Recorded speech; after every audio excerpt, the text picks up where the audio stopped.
A bit ago, I posted an updated list of what are currently my favorite games. 100 of them, technically more of how many shared a spot. And right at the top of everything at number 1, I put in Smash Remix, parentheses 64, just to say that it includes Smash 64, since I had all the other Smash games in it and wanted to be inclusive. But anyway, yes, it wasn't an official game, it was Smash Remix, a mod of a game. And, that's no big deal, like, your favorite game can be whatever, but, it's not an everyday thing. Now, let me talk about it and say why it's my favorite game ever. This should be pretty easy and quick, considering I'm sure most are familiar with the mod on this channel. I've posted videos about it before, I'm on the Discord and such, I've been following their channel.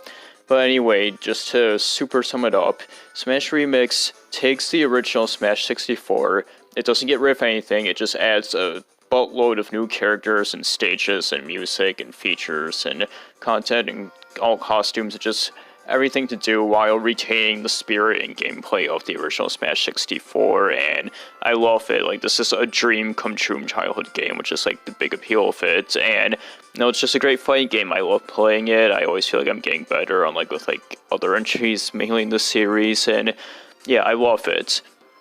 So that's pretty brief, but I'll give a little history lesson of my personal experience with it. And I first found out about this mod in around August 2019. That's when I was first getting into it. And I initially just saw the character swap mod where Dr. Mario, Ganondorf, Young Link, and Falco replaced Mario, Captain Falcon, Link, and Fox respectively.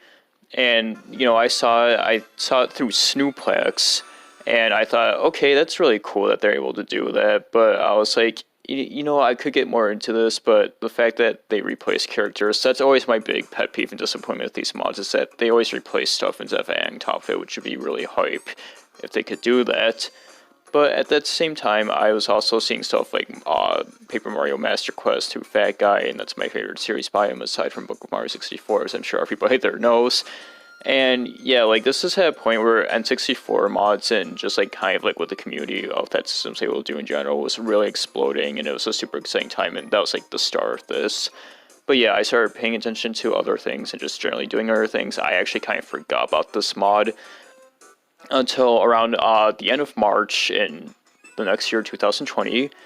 This is, of course, the start of the pandemic, but I remember I was just in my room in the morning, and I had my food stored up that I could get through the next couple of weeks, and I had donuts, and YouTube recommended me another Snooplex video, which was showing off the update that added Wario, and I was like, wait a minute, I forgot about this. This is that mod that I was seeing back in August, and, back then, it's pretty funny to see now, because it's all jarring and different, like, not just the texture quality and stuff, but, like, also Ganondorf's, like, stock icon just being the Triforce instead of his head, and it's really funny and wholesome to see back at this time and just see where the mod came from. But this is the one where it really exploded, and Wario's, like, the first big, unique, original character, but, that's not what I followed, because, again, I forgot about this, so I saw this with Dark Samus and the character expansion select screen, and they actually fucking did. They added in more characters without replacing the original cast, which is just what I want the whole entire time, and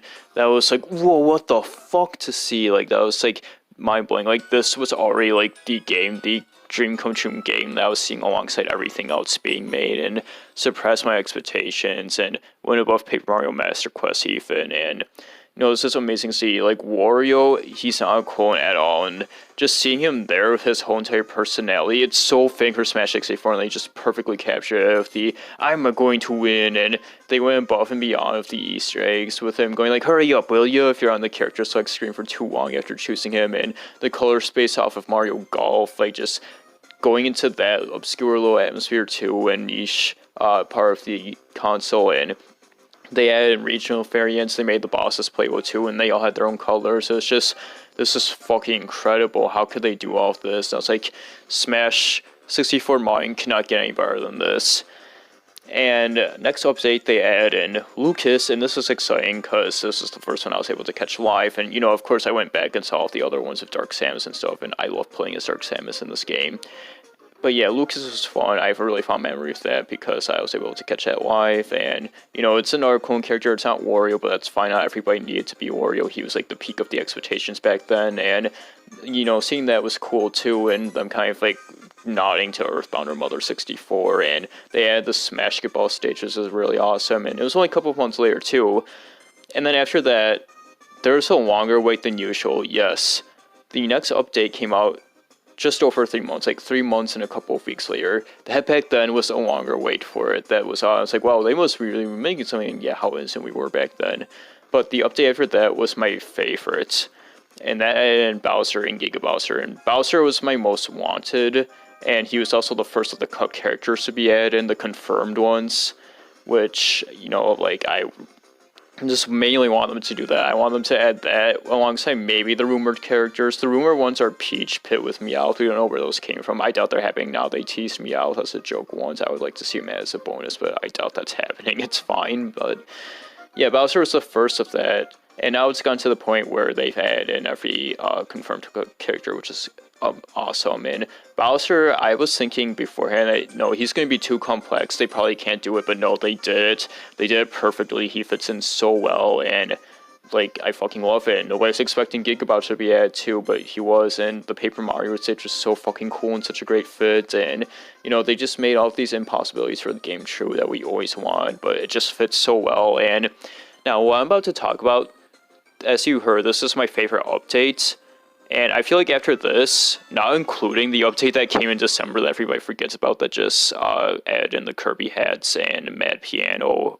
Mad Piano was an April Fool's joke before, which is a fun time. But yeah, this just added them as a bonus boss character. But not to undermine that work, but yeah, that's just the one everybody passes by. But anyway, I feel like this was the last one that I super loved. Of course, I still love the game. It's my favorite. But after this, I feel like, I don't know, like, they just try too hard to be professional. The wait's got a lot longer between this, by the way. But I just feel like, I don't know, they kind of, like, pushed it too far of, like, what the original Smash Bros. Was kind of like, with how, like, high-res, I guess it is. And, you know, it just kind of didn't have the feel, like, sincerity or an honest modesty to it anymore. Of just, like, how simple and true to form it is. And, you know, like, the original game really was, being, like, the small-budget title that wasn't expected to go anywhere. And a big part of it might also be that it just got too much exposure at this point. I mean, I know I shouldn't let this get to me, and I've had people tell me before on the Discord that there was some trouble in 2019, but that maybe disappeared. But anyway, I feel like it just got too leaked into, like, the mainstream Smash fan base, which is why I'm also going to kind of, like, gloss over the later updates after this. But I do like all the characters, like Conker being the original character, the first one, aside from Mad Piano, and Wolf is, of course, being they add in Mewtwo Marth, who was my most wanted, and were the rest of the cut characters. And yeah, but I just feel like, I don't know, I guess, like, the horrible modern young Smash fan base just kind of fucking ruined us, as they do with everything. And I just knew it was kind of over when Papagenos brought it up, but, you know, to hark on that too much, I just wonder if everybody else thinks. Again, it could possibly just be me and where my life was going after the Bowser update, which I'll get into. But yeah, if we fast forward to the Sonic update, now Sonic wasn't my most hyped newcomer. I know he was a big deal for a lot of others, and yeah, that was pretty significant and unique to add, but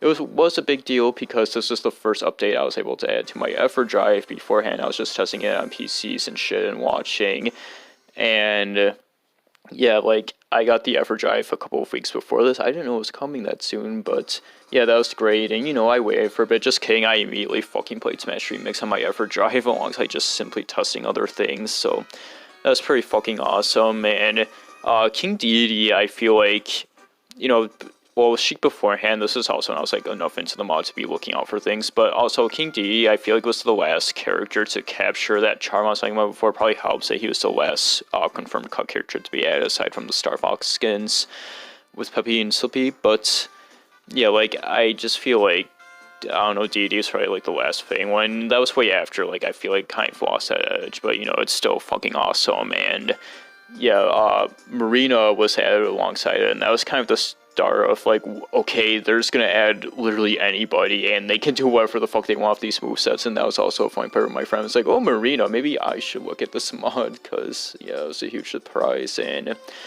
you know, like, that was also something I could enjoy while stuff started to get a bit rough. But yeah, as of this, Goemon is the last character added who feels a lot like Marina, but more true to the Smash 64 moveset.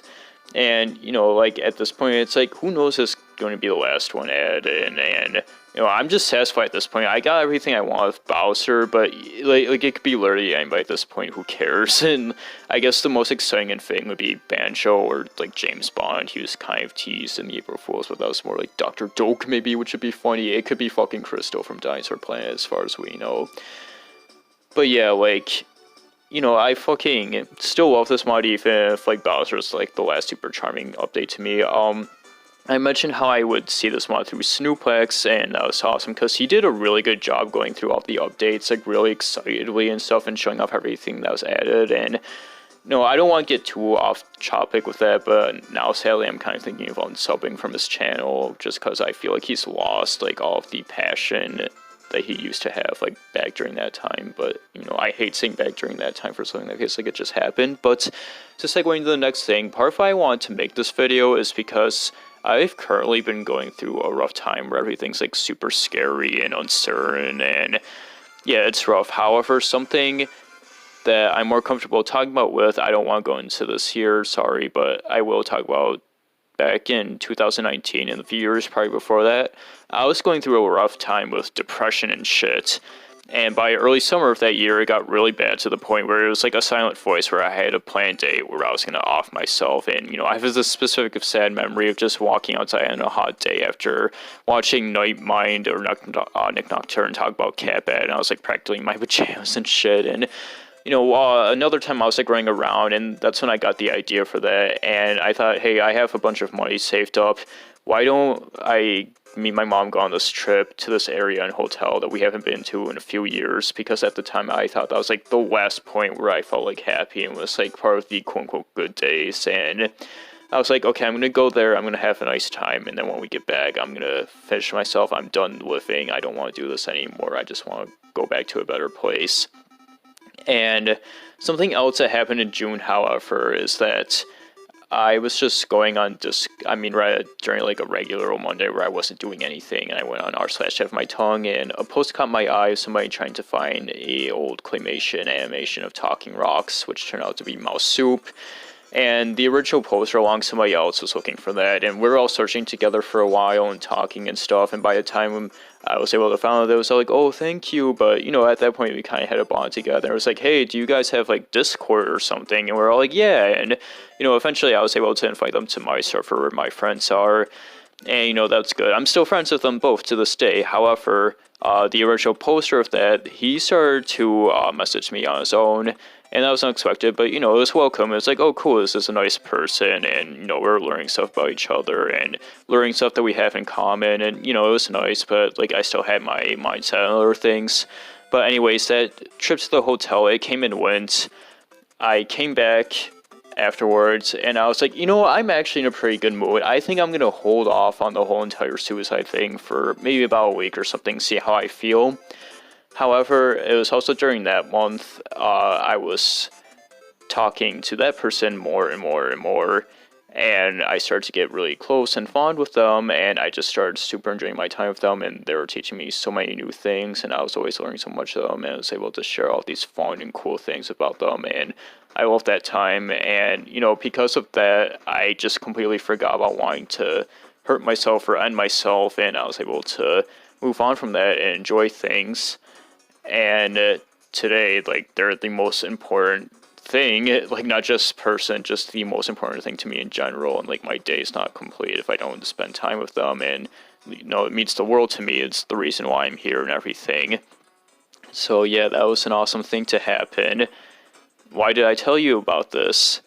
Well, if you connect the dots, you remember that August 2019 was when I first got into Smash Remix. And, you know, like, people who rank something as their favorite game, it's not always, sometimes it might just be the simple case for them. It's not always, though, that it's just simply the game that they played the most or, you know, like, enjoy the most. There's usually some sort of, like, deeper personal connection to it. And that's on top of, like, the, like, childhood dream come true game and just generally enjoying the game. Smash Remix to me is very important to me for that time. And when I think about when that positive change first happened and blew up, Smash Remix is like one of the first things I think of. It's the first game I think of alongside Hyrule Warriors Definitive Edition, which was also in my top 10 and is firmly there. And you also heard how the Bowser update was kind of like my last favorite, aside from like the December one everybody forgot about with Mad Piano. And that's because like that entirety of like later 2019 to all of 2020 so far, I mean, I feel bad like reflecting on it like this, considering how that time was like for everybody else, but that so far has been the absolute best time of my life, and like I cry just thinking about missing it, and it doesn't feel long ago at all, but I just loved it, like especially when it got to the point where I discovered the Wario mod, and I just remember like, you know, each season of that month or year, just spring, like I was looking at Smash Remix so much, and in the morning I would look at that and Yu-Gi-Oh stuff. I was getting back into Yu-Gi-Oh card game, and I finally watched Season 0, which I also loved, and like telling my friend about that, and you know, him sharing his own stuff, and it was such a grand time. You know, summer of that year, like that's when Lucas came out, and that was just like the best time to be an N64 fan, because like those mods were blowing up, and the Mario Iceberg stuff started happening, and the Giga League was all happening at the same time, which I've talked about so much here, and that was like the best time, just like sharing all of that stuff with my friends, and we like started watching all these things like Rocco and old commercials that were reviewing these big inside jokes, like the Song Pause commercial, Sean, and we both agree that like the peak so far for us has probably been like autumn of that year, earlier autumn, and you know, they made a positive change. They just moved to a new place, and we were watching 80s commercial font more and more and more, and like we started getting all these big inside jokes with that, and like that was something to bond over. And you know, that was also around the time Bowser was released, and that was my absolute favorite, and that just like also represents like such like a positive like turn in my life. And there's just so many other cool things to do about there, like me like going to the doctors to get finally diagnosed with autism, and across the street when I was leaving from there, I was like, what's that? I didn't know there was one near here, and it was just a freaking Whole Foods, and